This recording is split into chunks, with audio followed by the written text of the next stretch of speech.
Genetic engineering. What is genetic engineering? Genetic engineering is when you put two genes together to make something.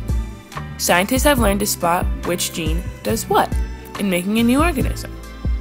They found out that simple organisms like bacteria or viruses often have genes which are useful because they can be snipped out and put into plant genes. What it does.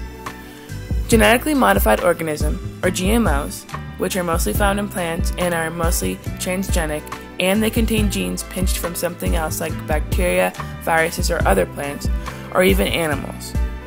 By snipping a gene which does something useful from one organism and splitting it into another, scientists can get the plant to grow bigger, or faster, or make it more healthier for people to eat.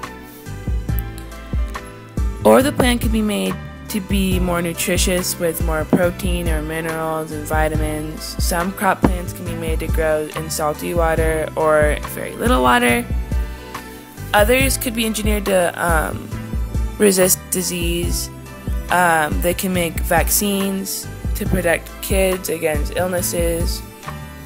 And yeah. Why is it bad? Most companies will like to make money off of it, and they won't care what they do in the process as long as they make money. They will make huge amounts of money because they will own the technology needed to produce the seeds. Once they change the plants by genetic engineering, companies can patent them, which means they can control the intake of the plant. And also, it also could be dangerous. How safe will it be if most people end up eating genetic engineered food most of the time?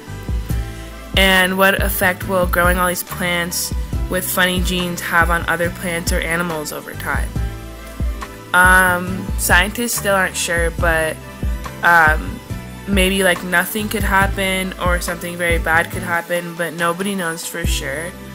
But so far, people have been eating genetically engineered food since the 1990s, and nothing too serious has happened yet, but yeah.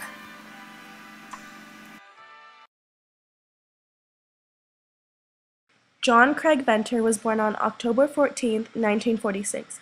He's an American biologist and entrepreneur, most famous for his role in being one of the first to sequence the human genome, and for his role in creating the first cell with a synthetic genome in 2010. In 2000, President Bill Clinton declared a tie in the race to map the human genome, giving credit to both Venter and his publicity-funded rival Francis Collins. Far from being finished, Venter considered it the starting line for the future of medicine. In 2001, the Institute for Genomic Research founded by Venter helped sequence the genome of anthrax strain mailed in the attacks that killed 5 people, evidence that eventually leads the FBI to the source. In 2004, Venter's 90-foot-tall sailboat leaves Halifax, Nova Scotia, on a 2-year circumnavigation of the globe in search of a new microbial species for DNA sequencing. In 2005, Venter starts the for-profit Synthetic Genomics Inc. (SGI) to work on solving global problems such as fossil fuel dependence, environmental degradation, and disease epidemics. In 2007, he establishes another first by mapping the 6 billion letter code of his own diploid genome, DNA from both chromosome pairs, one from each parent, discovering a genetic predisposition for blue eyes, antisocial behavior, and heart disease. In 2008, using a computer code and 4 bottles of chemicals, Venter's lab creates the largest man-made DNA structure by synthesizing and assembling the 582,970 base pair genome of a bacterium. In 2009, he announces SGI will receive $300 million from ExxonMobil to engineer algae cells that turn sunlight and carbon dioxide into biofuel.